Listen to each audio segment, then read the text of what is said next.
السلام علیکم ناظرین، جیسا کہ آپ جانتے ہیں کہ میں اپنی کل کی ویڈیو میں بتا چکا ہوں کہ اللہ تعالیٰ کی طرف سے بھیجے ہوئے فرشتے خوبصورت اور کم سن نوجوان بن کر حضرت لوط علیہ السلام کے گھر مہمان بن کر کیوں آئے تھے اور حضرت لوط علیہ السلام کی قوم کا رد عمل کیا تھا۔ آج میں اسی بیان کو آگے لے کے جاؤں گا۔ تو جب فرشتوں نے حضرت لوط علیہ السلام سے کہا کہ آج شب کو اور صبح کے وقت اس قوم پر عذاب الہی آئے گا، تو حضرت لوط علیہ السلام نے مزید معلومات کی صورت میں ان فرشتوں سے پوچھا کہ یہ عذاب الہی اول شب آئے گا یا آخر شب۔ اتنے میں وہ مردود بھی حضرت لوط علیہ السلام کے گھر کو کھودنے لگے اور کہنے لگے، الیس الصبح بقریب، اے لوط ابھی تک صبح نزدیک نہیں ہوئی، یعنی اے لوط صبح ہو رہی ہے، مگر تم نے جو ہم سے کہا تھا وہ اب تک کچھ نہ کیا۔ اور یہ کہتے ہی ان لوگوں نے چاہا کہ فرشتوں پر دستے دراز ہو جائیں۔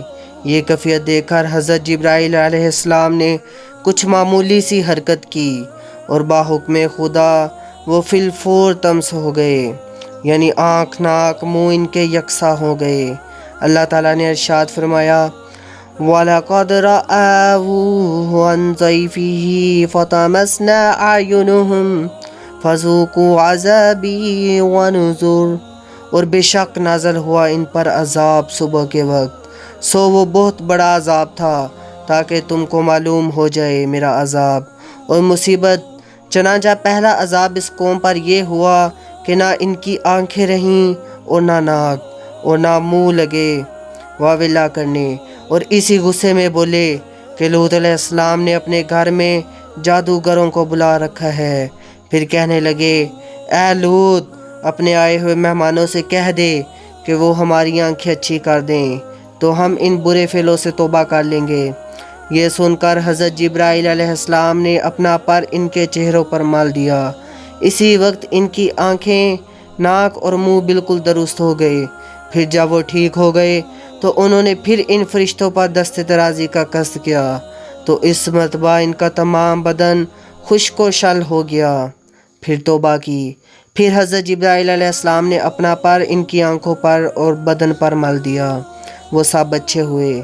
تو اس کے بعد وہ لوگ سب کے سب حضرت لوط کے گھر سے نکل گئے اور تمام شہر کے دروازے بند کر دیے، اور یہ کہہ کر چلے گئے کہ کل لوط علیہ السلام کے مہمانوں سے اس کا بدلہ لیں گے۔ پھر حضرت جبرائیل علیہ السلام نے حضرت لوط علیہ السلام کو ان کے اہل و عیال کے شہر سے نکال کر حضرت ابراہیم خلیل اللہ کے گھر تک پہنچا دیا۔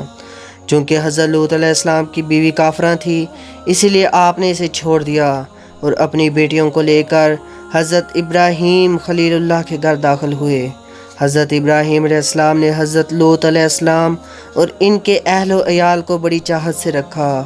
اس کے بعد جب آفتاب طلوع ہوا تو خدا کے حکم سے حضرت جبرائیل علیہ السلام نے اپنا پر زمین کے نیچے دے کر شہرستان نے لوط علیہ السلام کو اس طرح پلٹ دیا کہ ایک پتا درخت کا اور ایک حلقہ دروازے کا نہ ہلا، اور گہوارے بھی بچوں کی لغزش میں نہ آئے، بس اسی طرح ہوا پر اڑا دیا۔ اور آواز ان فرشتوں کی حضرت لوط علیہ السلام تک پہنچی، اور پھر اس قوم کفار کی کچھ خبر نہ ملی۔ حضرت ابراہیم علیہ السلام نے اس کی ہیبت سے بے ہوش ہو گئے۔ اسی وقت حضرت جبرائیل علیہ السلام نے آ کر حضرت ابراہیم علیہ السلام کو تسلی دی اور اپنی گود میں لے لیا۔ اللہ تعالیٰ نے جیسا کہ فرمایا، فَلَمَّا جَاءَ أَمْرُنَا جَعَلْنَا عَلِيَهَا سَافِلَهَا وَأَمْطَرْنَا عَلَيْهَا حِجَارَةً مِّن سِجِّيلٍ مَّنضُودٍ۔ جب پہنچا حکم ہمارا، کاٹ ڈالی وہ بستی نیچے اوپر، اور بسائی ہم نے ان پر کنکریاں پتھر کی تہ بتہ۔ حضرت لوط علیہ السلام یہ حال دیکھ کر تاسف و زاری کرنے لگے اور شہر کی طرف نگاہ اٹھا کر دیکھا تو بہت خراب ہو چکا تھا، اور ہر شخص کے گلے میں لعنت کا طوق پڑا ہوا تھا، اور اس طوق پر اس کا نام بھی لکھا ہوا ہے، جیسا کہ اللہ تعالیٰ نے فرمایا، مُّصَوَّمَةً عِندَ رَبِّكَ وَمَا هِيَ مِنَ الظَّالِمِينَ بِبَعِيدٍ۔ نشان کیے ہوئے ہیں نزدیک پروردگار تیرے کے، اور نہیں ہے وہ ظالموں سے دور۔ حضرت ابراہیم علیہ السلام نے حضرت جبرائیل علیہ السلام سے پوچھا کہ اس قوم کا کون سی جگہ ٹھکانہ ہے۔ وہ بولے کہ ان لوگوں کا 7 طبق نیچے دوزخ حاویہ میں ٹھکانہ ہوگا۔ حشر کے دن حساب سے فارغ ہو کر ان لوگوں کو دوزخ میں ڈال دیا جائے گا۔ بس اس بات کو سن کر حضرت ابراہیم خلیل اللہ اپنے خدا کی عبادت میں مشغول ہو گئے۔ واللہ عالم بالصواب۔ پلیز اس چینل کو سبسکرائب کر دیں اور بیل آئیکنز دبا دیں تاکہ مزید آنے والی نئی ویڈیوز اور اپڈیٹس آپ کو بر وقت ملتی رہیں۔ شکریہ۔ اللہ حافظ۔